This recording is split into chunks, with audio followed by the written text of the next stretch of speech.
Hello and welcome to the Trail and Adventure Motorbike Podcast with me, Clive Barber, and my good mate, Noel Tom.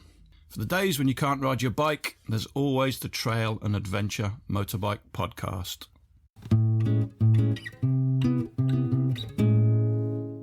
The idea behind this is something that me and Greg, well, it's mainly Greg, came up with. It was basically to talk in a little bit more detail about our bikes individually. We've only really got three bikes to go through, haven't we? We've got the CRFs, 250 and 300. They're near as damn it the same bike. Is yours a 690 or a 701 or a 700, Will? Ends in 90, I know that. I wish it was a 701. Greg, you're representing the EXC fraternity. See, like, mine's interesting because I had what I thought was a perfect bike and I had to sell it and then go back. I guess that's the point, isn't it? That it was interesting seeing people's thoughts. And it's that back to that kind of classic, what is the perfect bike and does it exist? Because I know for a fact that I didn't have the perfect bike for this trip. And that's part of the conversation because we don't the perfect bike, I don't think, exists still. It's the 690. Will's not agreeing with me. But what I think we can do, we'll start with you, Will, because you're obviously very keen, which is lovely to see. You're a beautiful man, and we're very proud of you. You can go first with the orange 690 rather than the white 701 or the red 700. So I've got some questions. Do they begin with, I put it to you? I put it to you, sir, that your bike is shit. We'll let Will talk about his 690, and then we'll ask him some questions about it. And then I think it would also be good to say to everybody, for each of us then, to say why we don't have one. Your questionnaire had pointed questions, right? You gave it a score. I can't remember what it was. I was a bit pissed when I filled it in. The first question is, Will, tell me what bike you have and tell me a little bit about it. I've got a KTM 690. It's a 21, and I've done a few mods, but the big ones are a seat concept seat and a raid garage fairing, and it's the perfect bike. I mean, it was just the best bike for that trip. It was the most comfortable on the road. The only things you could take away from it, I think, are that it's more expensive than a CRF, and its fuel efficiency is marginally not as good. So how much are they new? They were 8.2 when I bought mine. I think they've gone up now. Got a fuel tank is under the seat, am I right? It's part of the subframe at the rear, so it's at the back of the bike. So how many miles can you get out of a tank of fuel? 170. Do we think that's enough? Yeah. It's the same as everyone else's, right? You're only going to go as far as the person with the smallest tank, which was what? You. No, 310, surely. Yes, 310. It was the 310, yeah. He's not here to tell us, is he, what the range is? Yeah, but I think it was. I think he seemed to panic first. But was anyone desperate to be sat on their bike for 200 miles straight without stopping at a fuel station? No, that's a very good point you make, because basically, yeah. Why would you? Why would you want to just sit there and not get off and stretch your legs every now and again? There's a £200 mod you could make to remove the air filter and replace it with a fuel tank, and that gives you an extra 6 litres or something. And I think another point is, we never had to deviate, did we, at all or massively to find petrol? No, certainly not on a European trip. Yeah. People get really kind of hung up with I need massive fuel range, but like unless you're kind of going across Africa or the Simpson Desert or something like that in Australia, for general European riding, it's absolutely not a problem going station to petrol station. Or just carry a bag of fuel if it's that. Loads of people make those. Giant Loop do one, don't they? Yeah. What luggage have you got, Will? Krieger, obviously. In fact, I've got a prototype luggage, the OS platform that is 690 specific. And before I've got the general one, and as soon as you put 18 litre bags on either side, it looks a bit crap and the weight's a bit weird and it kind of gets in the way. But the prototype's really nice, makes them a bit diagonal. So tell us what the OS platform is. It's basically a big thing you strap over the back of any bike pretty much, hooks through your pillion peg fixings, and then you just strap the bags to it and it's rock solid. And did you have a tank bag as well? Yeah, my magic tank bag. Another Krieger thing. I've got a US 5, which is one of their soft things. And inside the US 5, there's a little waterproof bag inside the outer bag, which Velcros up. But I went in behind that and put in a little bladder. So that was where my water was for the trip. A little 4-litre bladder on the tank bag. So why is it the perfect bike then for you? Because it's really fun and fast. It's the best suspended, maybe apart from Greg's. I don't know, actually. Yeah, great input. Thanks for coming on. We'll end this one here then. Fuck's sake. It's just everything about it. Like, every one of those facets. It's the best. It's the most comfortable on the road because of the fairing and the seat. It's the most fun because it's the fastest. It's got a quick shifter. It's got ABS and all those magic things that you want on the road. It's best off-road. Is that fair? No. It is, but it is though. It is. Of course it isn't. It's not as good as an EXC or probably even a CRF. Have you ever drowned your bike? No. It is perfect when it requires mechanical interventions on the trail, which it may not need much because it's quite reliable. But when it does, what is that situation? I don't know where the spark plugs are. What do you have to do to get to the spark plugs that you don't know where they are? Whoa, hang on. It's a single cylinder. I'm just going to say it like, right, shugging you like that on a podcast doesn't fucking work. No, so I said you got to come back to me so I can do my research. You have to like actually like go like that so people can hear the expression that you're making. That's an excellent question, Greg. Let me just look up in the manual where the spark plugs are. It's so reliable, I've never really needed to change them. So, has it actually got more than one spark plug as a single cylinder motorcycle? Yeah, exactly. You don't even know how many spark plugs it has, No. let alone where they are. Look, just because you're all salty because you haven't got the best bike. I'm going to answer that in a bit. It's what is it? It is a twin, isn't it? No, it's single. It's Just a big EXC. I mean, there are bikes that do have multiple spark plugs and only on per cylinder. spark, But I don't know about.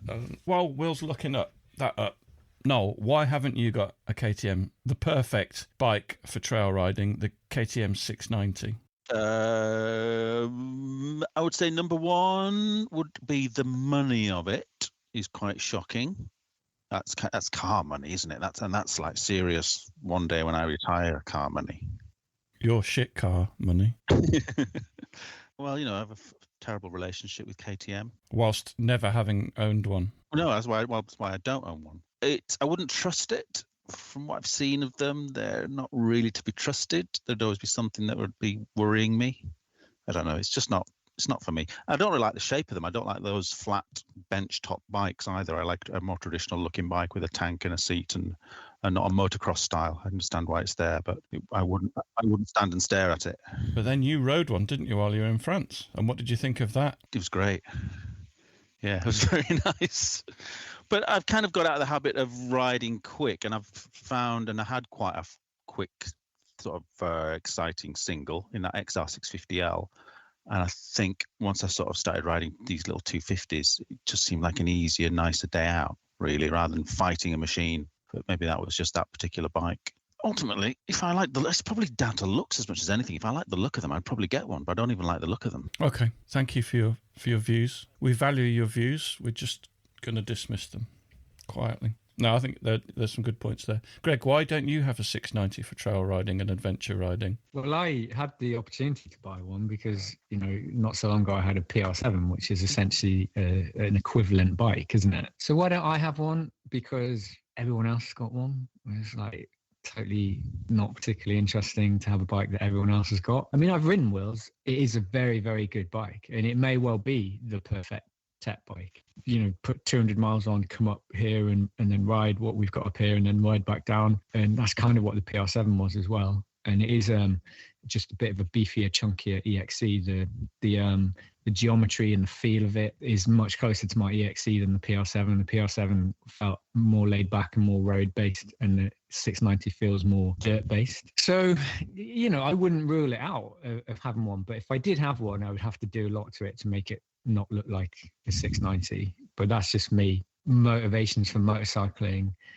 I mean, this comes to like the broader question of forget the bikes like that we've all got, like what is the perfect TET bike? And people would say, it's a reliable, lightweight bike that requires not a lot of servicing and all the rest of it. And everyone's kind of interpreted that in their own ways. It kind of says a lot about the person. I think the bike says a lot about the person and the person's kind of relationship with that statement of what is the perfect TET bike. Will is one bike does everything. He has a bike that he also needs to commute to work on, and when you look at it in that respect, then the KTM is great for Will. Noel wants a reliable bike that doesn't cost a lot of money, the CRF fits that bill. Like the CRF build quality and the components are not as highly spec'd as some of the other bikes, but the cost is low, and that works for Noel. It probably is like the closest, like one bike does everything. Why don't I have one? I think one of the big things, it's not a huge bike, but I'm not a huge person, and even though you could lower it and all the rest of it, I will always lean towards a smaller, lighter weight bike for my size and ability, really, which is kind of mad because an EXC is actually quite a tall bike, but it is. I've lowered mine a bit, and it is still very, very light. And if I talk anymore, I'll be talking about my bike. So come back to that. The reason I haven't got one is primarily down to the cost, I think, because I didn't have any money, and I wanted to buy a bike to replace my aged KTM 400. I'm going to do a finance deal, but the difference between the cost of a 690 and a CRF was huge. So why don't I have one? Cost is the main thing. I've actually ridden one for a week in Morocco, and it's just awesome. It's like a rocket-powered enduro bike that just keeps going and going and going. I've done over 100 miles an hour on one across a beach and across a dry lake bed. They're just amazing bikes. They're handled brilliantly. The only time I got a bit fed up with it was when I'm really bad at heights, and we were winding round this mountain track with massive drop-offs on it, coming downhill, and it was just like the weight of it was like it's quite difficult to stop. And I was just cacking my pants, really, and just went, anybody else want to ride this?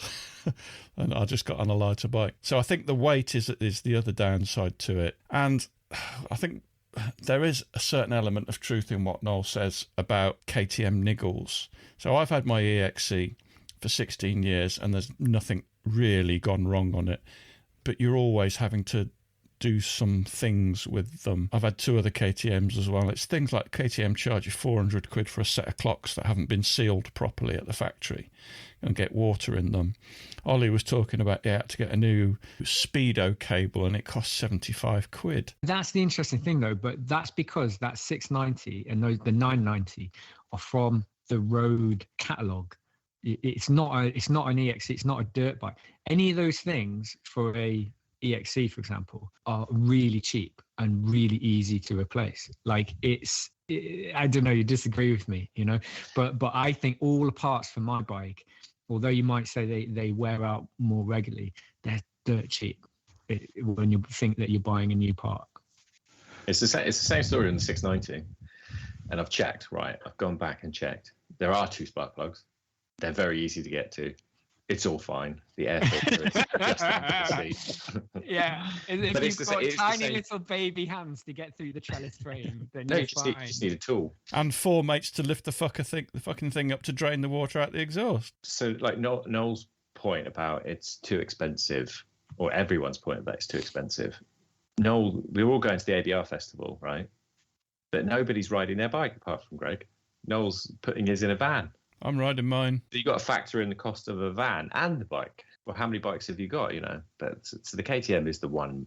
The 690 is like the one bike. It's a road bike because you can put supermoto wheels on it. You've got an SMC, which is well known as the funnest bike there is.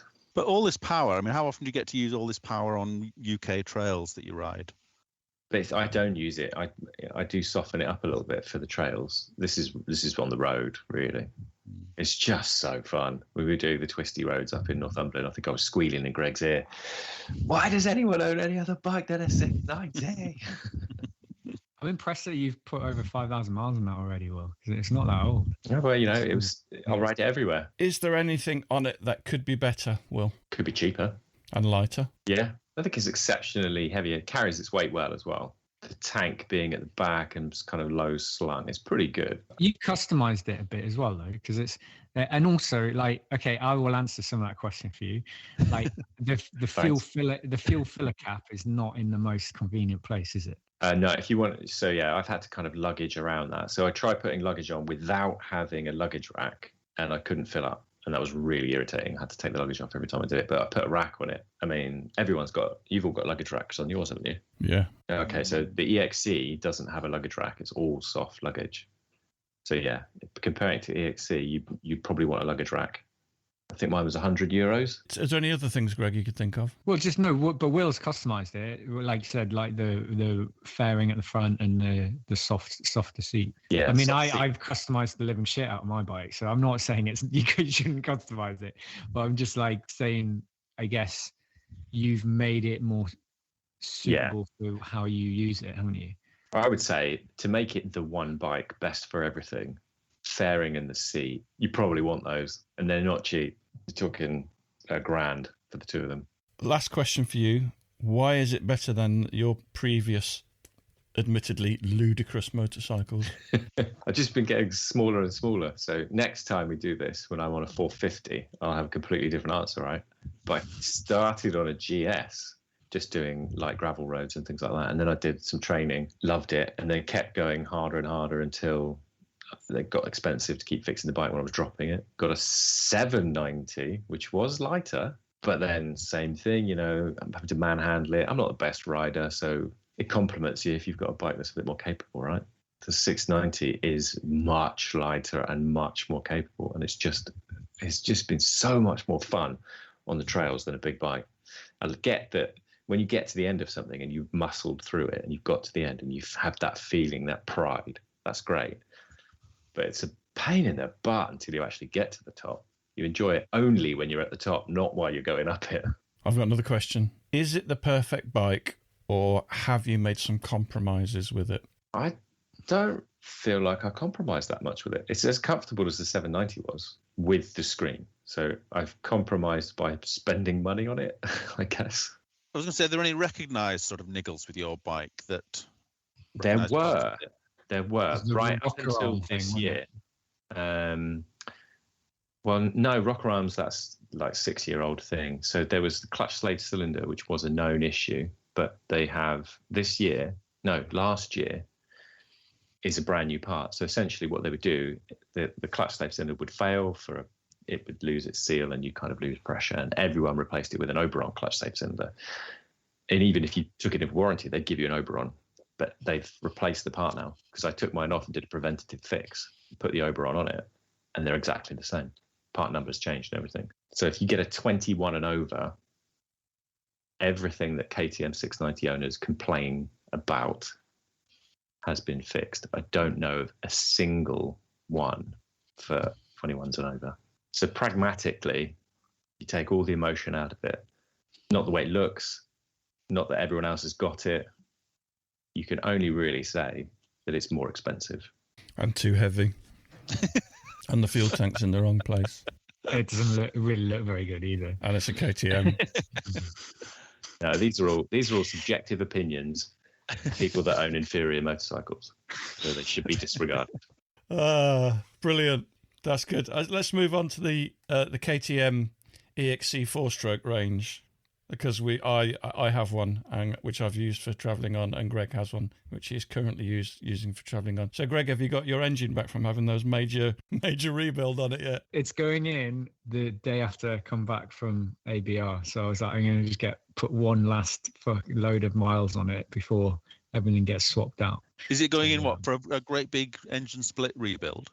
Yeah. Oh, brilliant. Piston. Basically, I said, look, I've got $1,000. I haven't got enough money to buy a new motorbike at the moment. And so spending £1,000 to keep my 10-year-old bike, if I can get another 10 years out of this bike by spending $1,000, I mean, I know there'll be other bits and bobs, but a significant investment of £1,000 now. If that gets me another 10 years out of this bike, it's absolutely no brainer. It's my only real option. I haven't really got another like $4 or $5 to shove into a bike. Kind of engine wise, the bike's running fine. It's getting a little hard to start, and it's got some oil weepage out of the front sprocket. What do you call it? Countershaft. Yeah. But only not a huge amount. Well, mine had that too, and I got to take it and took it in to get it fixed. They replaced the seal and it's still leaking. Yeah, so I've already replaced the seal on that. So the only other option is to replace the bearing, and to get to the bearing, it's an engine and part job. So I was like, I could live with it. It's no big deal. It's like a natural chain lubricator. I just figured if I'm going to be using that bike for other trips, which I will be, for peace of mind going in, so it'll be piston, the crankshaft bearings, conrod, timing chain, all of the kind of reasonably significant things. Sorry, let's wind back a bit. I just wanted to get the piss taken about the engine rebuild before we went any further. Let's tell everybody what it is. So it's a KTM 450 EXC 2012, 2013, near enough 10 years old. It's very, very not standard. I've got YouTube films about what I've done to that bike, but it was bought new. I'm guessing it was like $7,500, something like that, new. The new ones now, I'm looking at the EXC 6 days version 2023 pre-order is £10,500. Wow. Yeah, so they're competition bikes, and they have like a high price tag. I mean, all bikes getting expensive to a certain extent. Largely speaking, what have I done to it? I've turned it into, from a looks wise, tried to turn it into an enduro race bike, into a bit of a classic old school trail bike, but with like modern performance. So it's got a 15-litre tank on it. It's got a seat concept seat, changed the plastics. It's got a Cyclops ADV light on the front. For the trip, it had a little DIY mini fairing, a Spec mini fairing with a bit of adjustments. I've kind of tweaked that a little bit. It's got a different front fender, like a vintage bike front fender, like a Honda looking sort of fender. The Honda that you've turned into the one that looks like mine. Your KTM Honda. Well, I would argue that you'd made it look a little bit like a Honda. Yeah, whatever. I don't mind.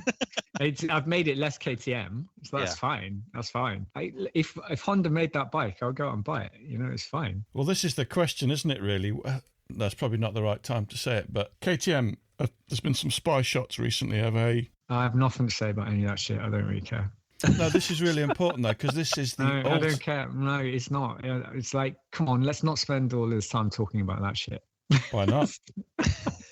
It's important. Because it's all like conjecture, like the whole gas KTM, like whatever. It's just manufacturers finding more ways to get us to spend more money. I don't care. I do, because maybe we'll get onto this when we talk about the CRF, but why don't Honda or KTM make a single cylinder, lightweight, good quality motorcycle with a non-race engine in it, with lower service intervals of a decent size, like a 400 or a 500, that you don't have to service every 10 fucking hours? Because I suspect... I thought you didn't care. Shut up. I don't care what you say. I suspect the answer to that is really boring, and it comes down to market size and emission laws and all the boring stuff. You know, why would they, when people just go out and like do it themselves? I don't believe the market size thing, because you cannot get a Honda CRF 300. You have to wait 6 months to get one. Now, that could be down to supply chain issues, but... I'm telling you now that the UK is the fucking smallest market on Honda's table. It's fucking tiny. You look worldwide, you know, they are making their money out of bikes that they're selling in America, in the Far East, Indonesia, India. That's all those markets make those companies money. Well, wouldn't they like a bigger, more powerful one? The tiny little niche market of like trail riders in the UK and largely Europe is fucking tiny. Yeah, they'll sell more in California, won't they? Probably. Yeah. Everything's fly-by-wire now anyway, right? You could just detune something. It's like if you buy a motorcycle, you get it neutered so that you can ride it on an L plate. It's the same thing, isn't it? But that comes down to the perfect. What you're talking about, Clive, is this whole thing of like the perfect trail bike, and it is kind of different to many people. You know, the bike that you've got, the CRF 300 Rally, is like the closest thing to ticking those boxes of what the perfect trail bike is. You know, I guess we'll get onto your bike, but in the context of the EXC, like it definitely is not the perfect bike. And like, I'm not sitting here defending it or saying it is. When I get on that bike, it's maximum enjoyment for the shortest amount of time. So you get on a bike, and the reason why I enjoy it is I feel like I'm riding a motorbike.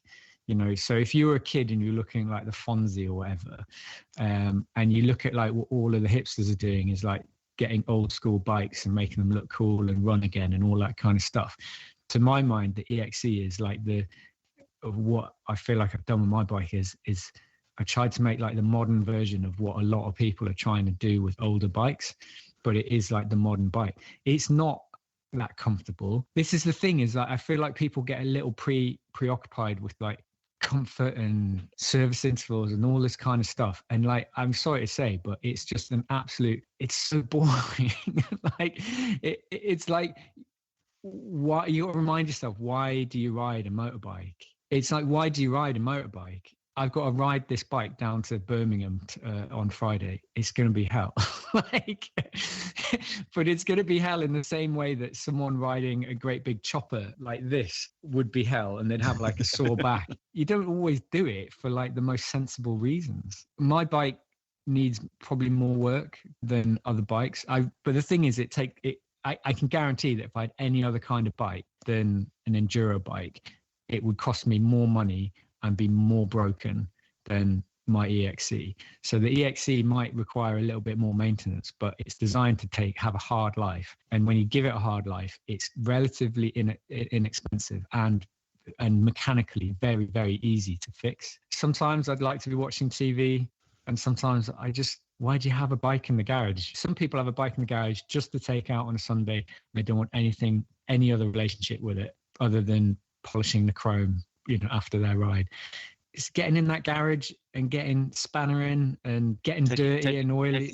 Taking your spark plugs out. Yeah, I replaced my spark plug today, and it took me all of 30 seconds. Greg's fingers are really small enough, though. Will's too engrossed in a YouTube video, about how. Oh, sorry, guys, I forgot you were there. Yeah. But that's at this current stage of my life, like getting in there and actually having some time in the garage away from the rest of my life is actually really enjoyable. So yeah, so it's not a perfect bike. For a lot of the European trail riding, it's overkill. We've not all of us, you weren't there, but we've done like Northern Europe on Netherlands and Belgium stuff. It was total overkill for all that stuff. Some of Spain, it was like on that sloppy, wet first day, I was really glad to be on it. And then in the kind of the dustier hard part, you can just like flick it around. I was really enjoying being on that bike until my clutch woes.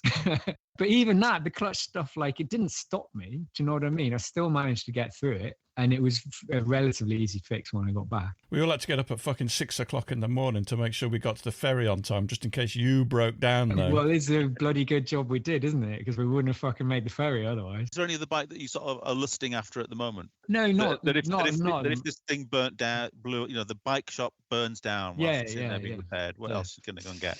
Yeah, I mean, well, I had that PR7 and I've had that and I enjoyed that bike, and that bike would have been really good for this trip. Another way of looking at it is if budget wasn't an issue, would you buy another one to do the kind of riding you do now? If budget wasn't an issue, I would buy a new one and I would hire a fabricator to make it into exactly what I wanted, which is, if you look at the Roland Sands Kurt Caselli 450, which is not an adventure bike, but he took a stock EXC and turned it into what I think is my dream bike. It is no good for our use. It's got a tiny little tank and all the rest of it. But I will have a look at Kurt Caselli, Roland Sands KTM 450. And most of the parts on that were just bolt on. Once they'd made it, they didn't really have to do a lot to the bike. But my motivations are a little bit different. Like, Noel, I think you probably aspire to have very, factory standard. You love that OEM-ness of your bikes, apart from the one that you got now. But a motorbike for me has got a certain amount of kind of creativity involved in it, and wanting to make it personal to me. But that's all about looks, isn't it? Less than functionality. You care about how it looks more than functions. Last week, on whatever day it was, Monday, I went in there and there was a pool of oil underneath the front wheel. I was like, oh, for fuck's sake, fork seals had gone, properly gone. Like, it was just like all over the and I don't think I've ever changed those fork seals in 16,000 miles, and it decided to go. And so I was like, oh, look, I haven't got time to dick around and do this myself. So I just took it into the shop. I was like, the seals would be like, for the whole kit, it would be 50 quid. And the guy was going to do it for 90 quid. I was like, 40 quid extra to just get it done. I'm fine with that. So I took it in, and we had a little chat when I went to pick him up like 2 days later. And he was like, yeah, the oil was really bad in that. it was really bad. Yeah, and I was like, it wasn't even milky. It was gone past that. I think it was just like gloopy black sludge. And I did the whole of like TET Spain on that. And yeah, I was, when Will, you were up, I was like, there's something knocking in the front of this. It's probably because there's no oil in it. That kind of performance element, I don't want a dangerous bike, and I do want some performance. I'm sure I'll notice now it's been serviced. I'm not really riding it hard. Like, that bike is designed to kind of jump off, cliffs and all sorts of shit that I'm never going to do. Well, it's designed for racing, isn't it? That's the thing. It's an endurance racing bike. And that got me thinking, because I agree with pretty much everything you've said. They are just fantastic bikes. They put a smile on your face. Performance is incredible. The suspension is incredible. Everything about them is great, apart from the awful seat. And as I said, I had mine for 16 years. It's getting old now. I don't really trust it now. But would I buy another one now? Probably not. Why not? Because it's a race bike. It's not the right bike. I mean, when I bought mine, Julian said, the guy who bought it off said to me, he said, you're supposed to service them every 10 hours, but no offense, the way you're going to ride it, you can probably stretch it to 20 hours. And it's like, well, that's just, it's not the right bike for doing what we do. When we go away, we go away for, let's say, 10 days. None of us do an oil change, but we probably should. You shouldn't. Like, I've done 2,500 miles. Sorry, what are you doing with your engine next week? Yeah, but that got 16,500, near 17,000 miles on it. And, I'm not sitting here saying that it's a bike that'll do 100,000 miles without changing doing an oil change at all. But Will's changing his oil every 2,000 miles on his 690. On my PR7, I was changing my oil every 3,000 miles. And I'm doing pretty much that on this bike, and the oil is coming out of this bike looking better than it came out of that PR7. Well, I'd say given that it's done 17,000 miles and been through what you've put it through and all the drownings it's had and the way it's been ridden, and the lack to get of to 17 maintenance, and then have an engine rebuild really just because it needs a new countershaft seal, not because it's blowing smoke out of sticks of oil. That's absolutely phenomenal. Yeah, I think that if it weren't for that countershaft seal, I'd probably go to the effort of reshimming the valves. It would start again fine. It would be okay. It's really just I'd rather, if I've got the opportunity to do it now, I'll do it now rather than it blowing up at some point. But like you said, I don't give that bike an easy life. You have zero mechanical sympathy, which is basically what you're saying out loud now. If you did, you wouldn't. And you haven't really pampered it for those 17,000 miles, have you? You haven't really. I mean, that's not criticism. That's just the way you've had it. But you haven't really. That's what I mean. Is that if I had like a CRF Rally or something like that, that £1,000, you could multiply that in stuff that I would have broken on it. I'm not sure that's true either. We'll just look at like that little spill and what it's cost to put that right. Yeah, but Noel's replaced every plastic and graphic on his bike. What he could have done. Is then let me. You could just stretch that bracket out and it would have been fine. I've knocked the graphics have come off when I jet wash mine. So what? I don't give a fuck. Okay. Look at my bike and the amount of grief it's had. It still looks fucking all right, doesn't it? It's a good point you make, actually, because you look at mine, it looks about 10 years old. I've only had it for a couple of months. Yeah. If you take an M6 screw out of a Honda and an M6 screw out of a KTM and just compare them, the KTMs are lovely. They are rock solid. What about the ones that snap in the side stand? Are they any good? I think it's an M8 actually. Oh, it's just the M6. Oh, the M8 shit, yeah. That was an aftermarket bolt. It wasn't a KTM bolt. Let's go around the room again. Noel, why haven't you got a KTM EXC? Yeah, I really do like Greg's bike, and not just because he's made it look like a Honda. It is quite. I have ridden it quite a while ago, but I remember it being quite an exciting bike to ride. Everything about it that Greg says, I would agree. I didn't ask you why you liked it. I asked you why you haven't got one. I haven't got one because I don't like KTMs and I don't like KTM people. But I reckon I could take a Honda CRF 450 and turn 450L and turn it into what I've got, because they're essentially the same bike. Ish. Yeah. So you could do it, but it's not. You haven't got one because it's not your style of bike. No, it's just not. It's just not why you have a bike. Somebody asked me why I haven't got one. Why haven't you got one? I fucking have. No, you got 400 carb. And it's what are you going to do with yours, Clive? He's just sitting there. I am either going to sell it. No, you're not. but I'm probably not. I would like to renovate it and use it every now and again on high days and holidays, and put a grin. So I'll put a grin on my face. That was your first bike, as an adult with a bike license. You can't.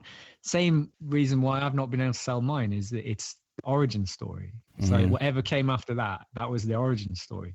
I love the fact we've got photographs of your bikes parked next to our bikes before we even knew you, and they're all like kind of fairly new bikes then. And then at some point in the future, like it'll have a huge amount of like sentimental value to have that as the original. Yeah. So I don't think you should sell it. No, probably. But won't. For what you would get for it. Will? Yeah. Why haven't you got one? But then it's more expensive than a 690, and more expensive to run, more expensive to buy, and I don't live in the Peak District. I have to ride 200 miles to get to those things. So, why would I? But yeah, commuting would be more fun, right? Because it's just whipping through traffic and going over byways and whatnot. But when I get there, I couldn't leave it there because it hasn't got a key, and I'd have to change the oil by the time I got home.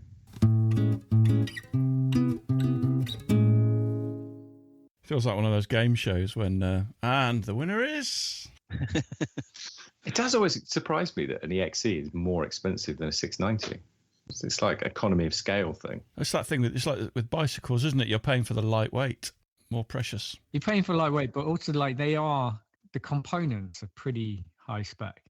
Fully adjustable suspension, that type of thing. Yeah, there's a lot in the suspension actually. It's PDS, cone valve. And like, if you've owned an EXE and you have to take it apart and do stuff on it quite a lot, the engineering. Okay, when you look at a mass-produced bike like a CB500X, for example, you look at like the triple clamp stuff, and like say if you had to change your steering head bearings on that CB, and you took all that front end stuff apart. First of all, it would take quite a long time. And secondly, you'd see the quality of all those components. And if you ever take your forks apart and you see what's inside that, like plastic spacers and all that stuff, it's just built on a budget. Yeah, but the thing is, it works. You don't need to do that on a Honda. You never need to take them apart. They just work forever. Good luck taking that round a motocross track. But on the EXE, just everything's just high spec. Yeah, and it's so easy to take apart and put back together. A great example is taking the seat off. It's one bolt. Seat off, one bolt. It's one size spanner for the wheels. To take the tank off, on my bike, it's one bolt and two clips, and that's just like throughout the whole thing. Say if you had to take the swing arm off, it's not a major job, Good job, because you're always having to do all that kind of stuff all the fucking time. That's why they're built like that. 690's got a nice little latch. You can lock the seat with a key because you take the fuel cap off, which is locked, and there's a little catch. Seat comes. There's the final thing on that. Go on. Pretty much anything that I want to do on my bike, YouTube will have 5 American people showing me how to do it. I don't think that's the same for anything these days. Brill. So, I mean, let's move on from KTMs. I just wanted to say I've got 2 KTMs in my garage, and I fucking love them both. But I've also got a Honda CRF 300 Rally in my garage, which I still haven't come to terms with. Yeah. Yeah, go on. We're going to treat the CRF 250 and 300 as the same bike because they pretty much are the same bike, aren't they? Oh, no, I don't think that's true at all. I mean, look at mine. Mine's got way more plastic on it than yours has, and it's a completely different engine and it's a completely different frame, really, isn't it? It's quite different. Anyway, go on. Yeah, let's. But I'm just saying, in principle, it's pretty much the same. Yeah, bike. I mean, there are. On that, just before we dive into it, what I found interesting, Clive, is I came up to yours and we fit the Adventure Spec 300L parts onto your Rally, and everything fit perfectly without any adjustment. Everything fit. Every single thing we put on fit. And on Noel, on your bike. So you had the 250L and the 250 Rally, and it wasn't the same. Lots of those parts didn't fit. And it's really evident that they built the L and then they built the Rally, and then they said, right, let's simplify all this, save money, and build the 300 on the same platform. And so the frame and everything, all of the nuts and bolts of all those aftermarket parts just fit in exactly the same place. It's like they'd thought it through by the time they got onto the 300. Yeah. But I think the 250L and the 250 Rally are quite similar in the way that the frame's made, even to the point where the rubber bungs are for the panels that go on. But I think it's just that bulbous part of the 250 Rally is so different to the L. They made that really wide toolbox and the really wide cover over the exhaust. That was the big problem I had getting the L pieces onto the Rally, really. So they are quite... Let's tell people what we're talking about if they're not familiar with the CRF. So the Honda CRF 250 and 300L and Rally. So the L is like a trail bike version without the fairing. The Rally version has a fairing and mock fuel tanks to make it look like a Dakar rally bike, which are just ridiculous. They just retain mud, so a lot of people cut them off, like me, and make your bike look really old and knackered straight away. But it kind of works for me. So it's a relatively cheap £5,000, £6,000 trail bike. It's relatively underpowered and it's relatively heavy at about 150 kilos. With something like 27 brake horsepower. So that's what we're talking about. But then again, we're talking about Honda reliability, and just everything works on it. But again, we'll talk about compromises in a minute. But Noel, you've now had 2 of these bikes. Why do you think it's the right bike for you? I think the Rally, I did enjoy the Rally. When I first got it, I thought, this is a bike I'll have for years and years. This is great to ride. It's so comfy. It feels great. It's really easy to ride. But having been away on it, it does now feel like a very fragile thing. So I've now sold that Rally and moved on to the L that I bought last year. And now that seems like a way, way better bike to do the kind of thing we're doing on, really, just because it's so much lighter. It actually feels a heck of a lot more powerful than the 250 Rally, which I presume can only be down to weight. I've ridden 2 Rallies now that are nowhere near as quick as the 250L that I've got. And it's an older 250L with 30,000 miles on it, so it's not even quite a fresh bike. But the weight difference between the two is pretty insignificant. It's a couple of few kilos, isn't it? Oh, yeah. No, it's 10. Is it 10 kilos? 11 kilograms, yeah. On the 300, Will? The 300L is 142, and the Rally is 153. Wow. Which is more than a 690. So I don't know. I can't compare the 300s, the 300L and the 300 Rally, but certainly the 250L seems a lot quicker than the 250 Rally, or a lot perkier. But why is it the right bike for you? Why have you gone from your XL 600, whatever it was, to... It's just a lot, probably because I was riding older bikes and I didn't realise that things had moved on quite as far as they had. So it's so much easier to ride. Probably the suspension's way better than the bike that was designed in 1993. So for me, it was a massive upgrade to be riding something that was made after 2014, as opposed to... We should probably talk about the suspension, shouldn't we? Because you bought a second-hand bike with upgraded suspension on it anyway. So it's a well-known fact that the CRF suspension is rubbish. So I went trail riding on mine when I first got it a few times. And even without pushing on at all, fast. I mean, I'm quite heavy as well, 6'2". It's all down to my big build, not because I'm fat. Honestly, the front end was just bottoming out, even over just little bumps and stuff like that, and as was the rear end. So you, unless you're 60 kilos or something, you do need to replace the suspension to make it a decent bike.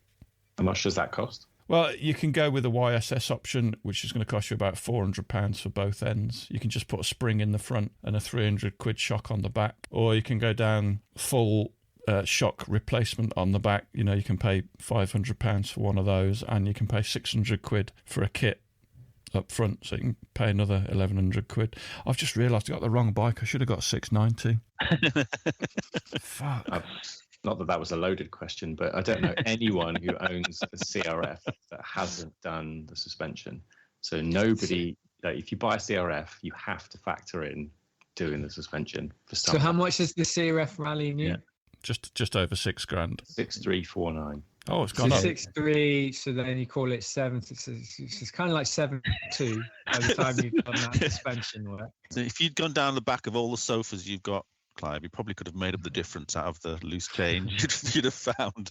But here's the thing, right? That bike, it's built for a price. It comes out of like the Honda factory, and my opinion of that bike is largely it's a road bike, and capable of doing trails in its standard format. I've got the 300L, the Adventure Spec bike in the garage, and like, well, you were riding it, and it's got totally standard suspension. Pottering around the roads is fine. You don't really feel like for my weight, you don't really feel like you need a lot of extra help on that. It's just when you get off road. And that's another way, that bike has been brought out at a price, isn't it? And it's basically putting the onus on the consumer to take it further if they want to. So I don't agree with this that it's a road bike, because it's completely capable off-road. It might be capable. I think it comes out with road tires as a road bike. It's the kind of bike that most people that are going to ride around the world on a big trip will be doing. They're not going to be going out and doing stuff like the H and Breast High Road and some of the stuff that we seek out for like the thrill and exhilaration. Most people are going to be doing tarmac, and then you get to where the tarmac runs out and it becomes a bit of a gravel road with some potholes. That's what that bike is great for. I don't think it's out of the box. I don't think it's great for hard trails, but it's a road bike for what you might call, most of developing countries would call a road. I think, if you're going to use it as a travel bike as well, I'm 84 kilograms, and I sat on that and used up about 70% of travel. So you got 30% of usable travel, put on 20, 30 kilograms of luggage. It's gone. You have to upgrade that suspension in order to use it. Yeah, no, I think you're absolutely right. But the other thing you mentioned as a travel bike, it's a Honda. Wherever you go, there's going to be Honda parts and dealers. So there's always going to be availability. Plus the fact we spoke to Steph Jevons last week, and she has got 78,000 miles on hers, and the only part she needed to replace was the starter relay. That's pretty good going, isn't it? I think if I was going to jump on a bike and head off on a big trip, I've traveled a little bit around South America on a bicycle. Your buying decisions on something like that are different. I don't think I would take my EXC or even a new EXC on that. You want that confidence, don't you? You sacrifice a bit of performance, hardcore performance, for reliability, and that's what that bike is. I would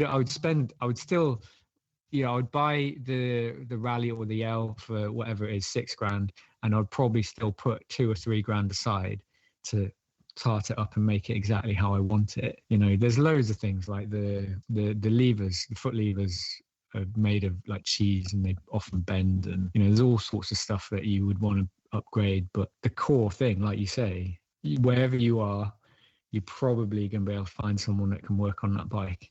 That feeling of trust is worth so much, isn't it? I mean, let's say all of us, those of us that have had issues out on a long trip where you feel like you're going to hold everyone else, it's a horrible thing. There's nothing worse than in the morning hitting the starter button and just thinking, it might start, it might not.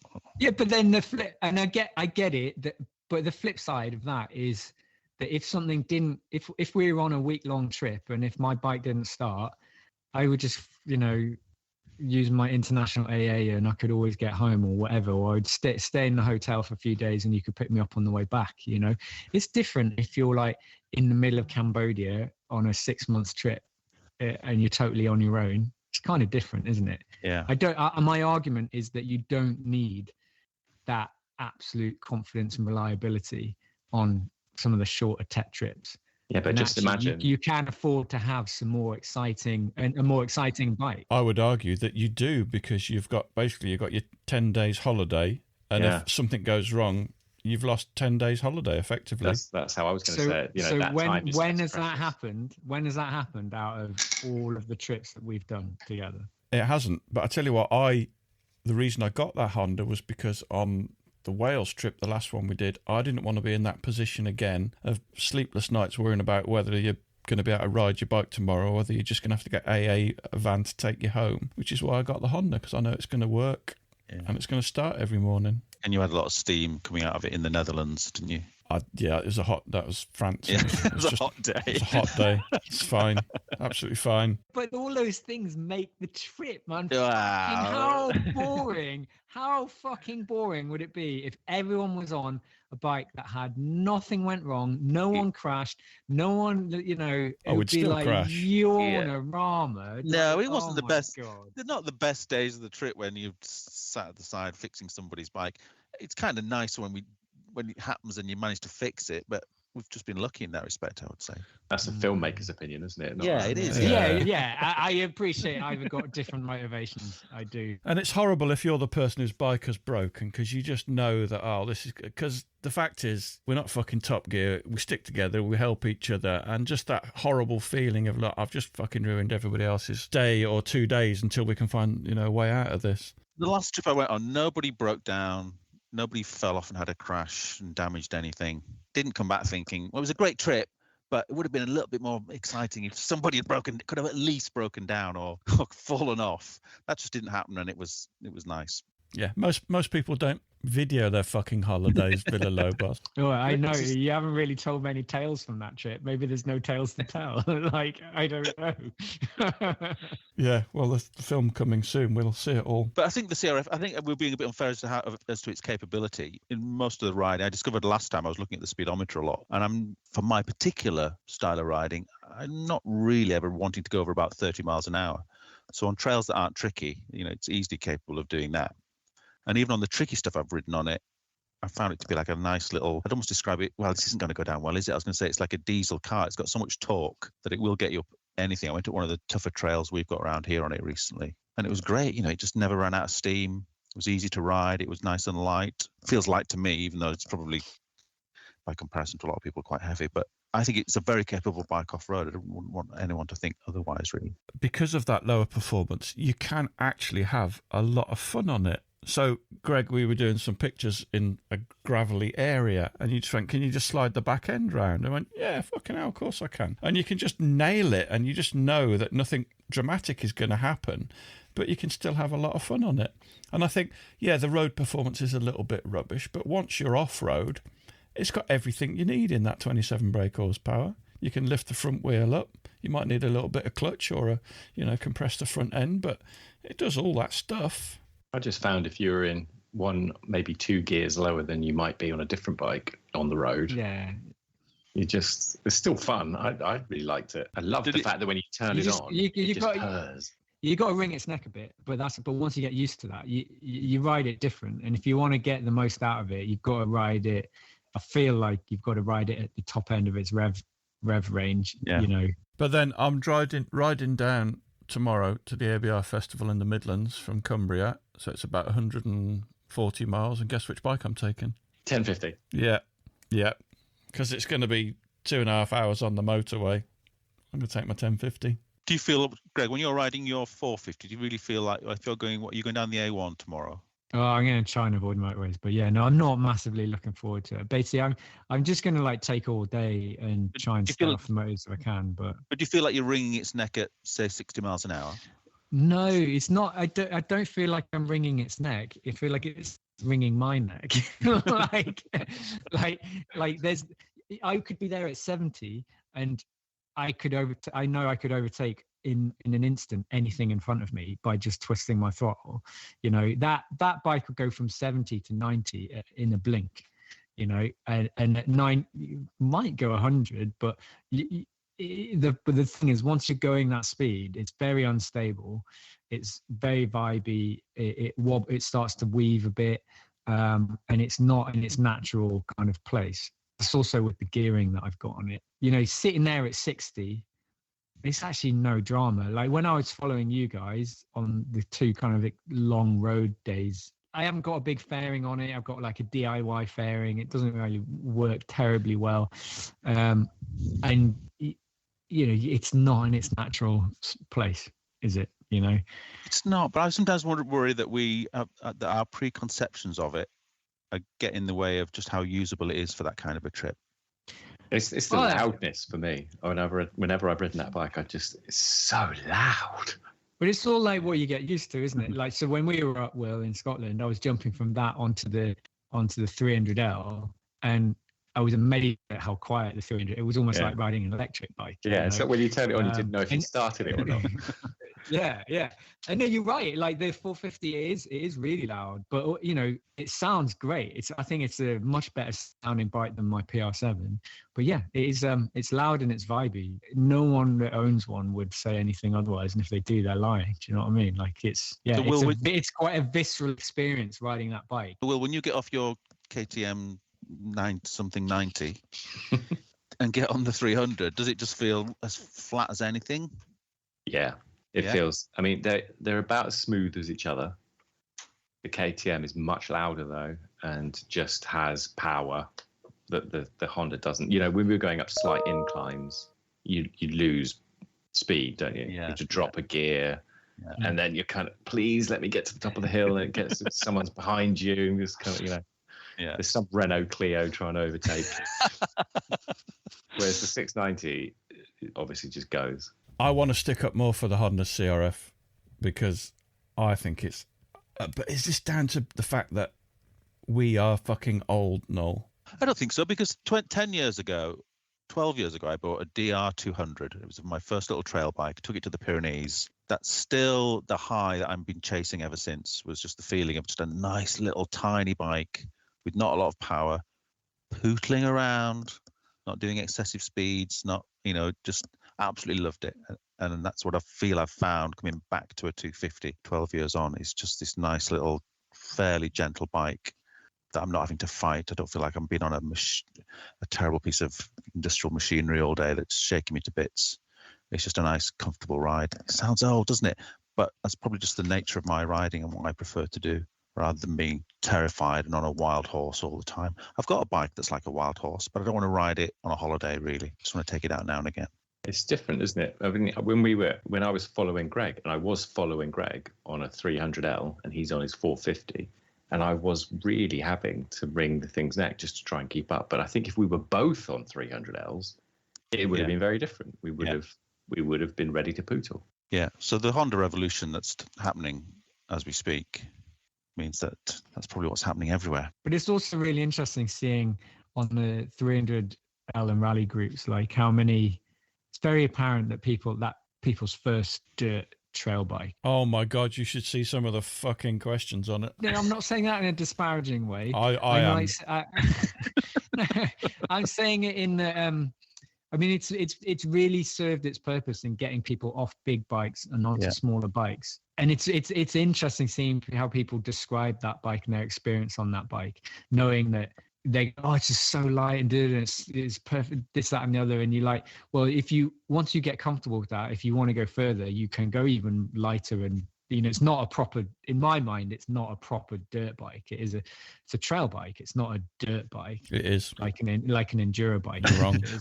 Would you say that certainly in terms of UK trail riding, that it's a massive force for good with all the issues that we have in the UK for trail riding? It's probably better that people are on those than on enduro bikes like KTMs and all the rest of it. Honestly, I think, you know, if you spoke to the average like rambler, horse rider, cyclist, they couldn't say that thing's a fucking. It's all right, Marjorie. It's a Honda. Yeah, you know, it's just like it makes no difference to them. No. I think maybe the attire that people are wearing on the Honda CRFs are more road based, where, you know, so they're coming with their textile road suit. The people that are on the EXEs are wearing more motocross MX enduro style gear, which is a little bit more leery and racy. But if you park those two bikes up next to a gate and someone walk past it, they just see two bikes. Yeah, they're exactly the same, aren't they? I agree. Yeah. But really, it's making it worse then, surely, because to Clive's point, there are lots of people asking dumb questions about dirt bikes, which means they've probably got a GS in the garage and they want to have a go at dirt riding. They don't want to buy any XEs, so they've shelled out $5,000 for a 300L, asking all the newbie questions, flooding the trails. And then eventually selling both bikes to buy a 690, the one true bike. I think you will see, like, you know, where people will. My experience of being in the Northumberland TRS is that newbies would come on a 250L because the 200 hadn't come out at that point, and you, largely speaking, because they were trying to do challenging trail riding stuff, they'd outgrow that bike quite quickly. and they'd be looking to sell it. No, I don't agree. If you go out trail riding, How can you not agree? Like I'm telling you the truth of my experience. Like that is what happened. Like it's not up for discussion. it's all fake news, mate. Fake news.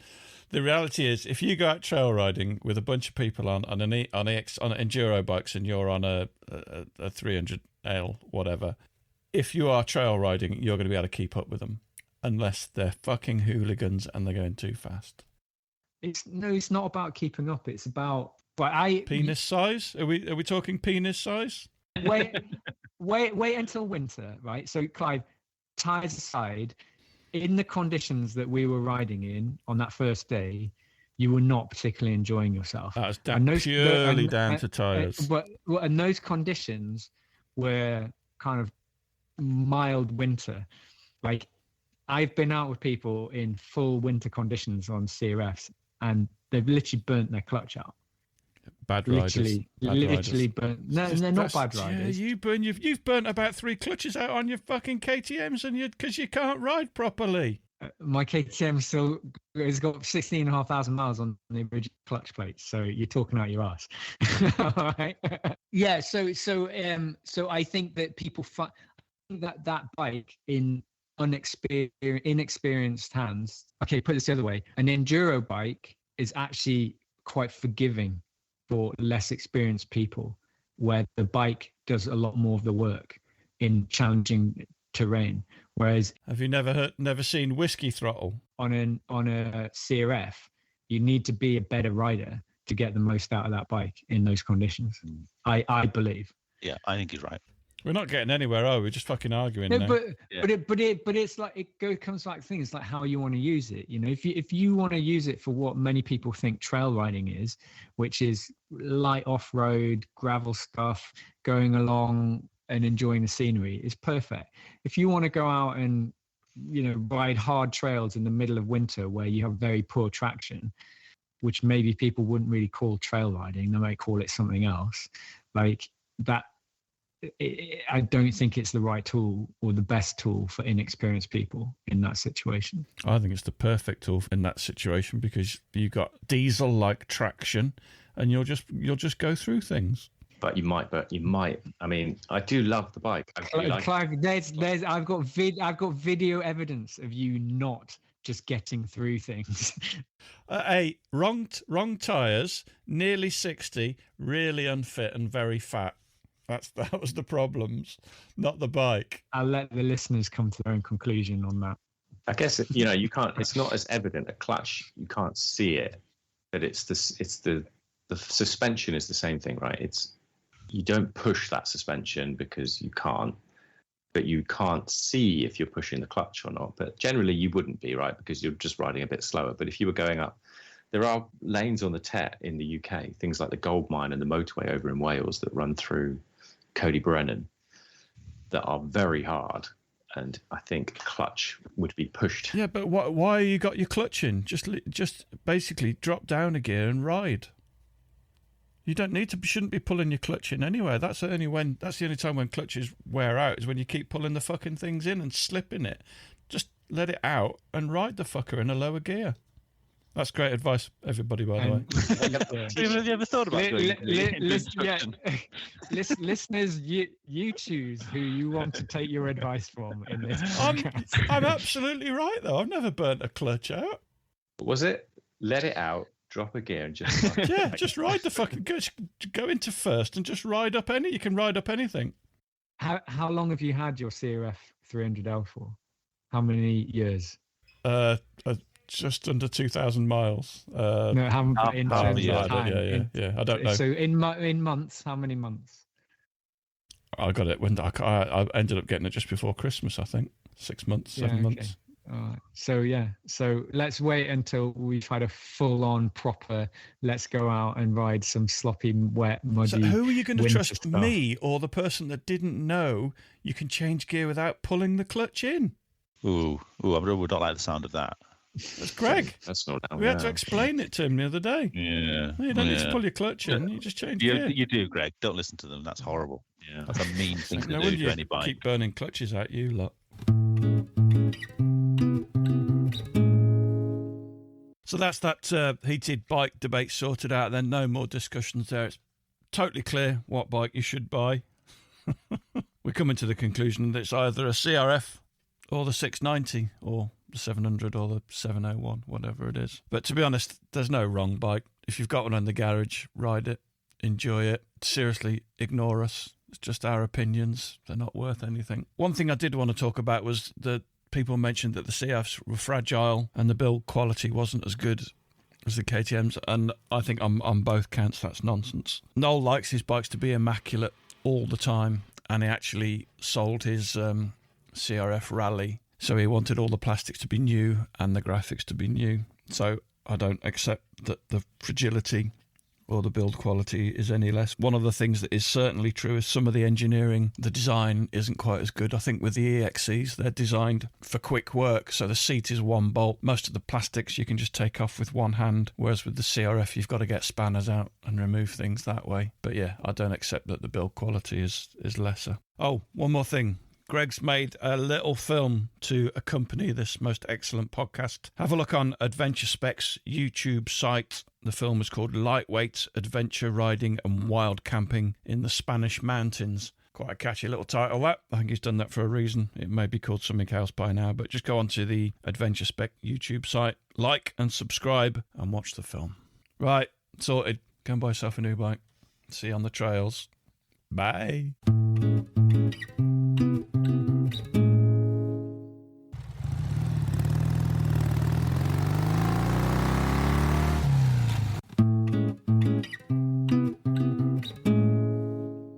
Thanks for listening. We really appreciate your support. Don't forget you can follow us on Facebook and Instagram. And if you really appreciate what we do, you could consider supporting us on Patreon or buy us a coffee. Links are available on our website, which is tampodcast.com, tampodcast.com, where we also have a limited selection of branded stuff. But either way, please keep listening and spreading the word. See you next time.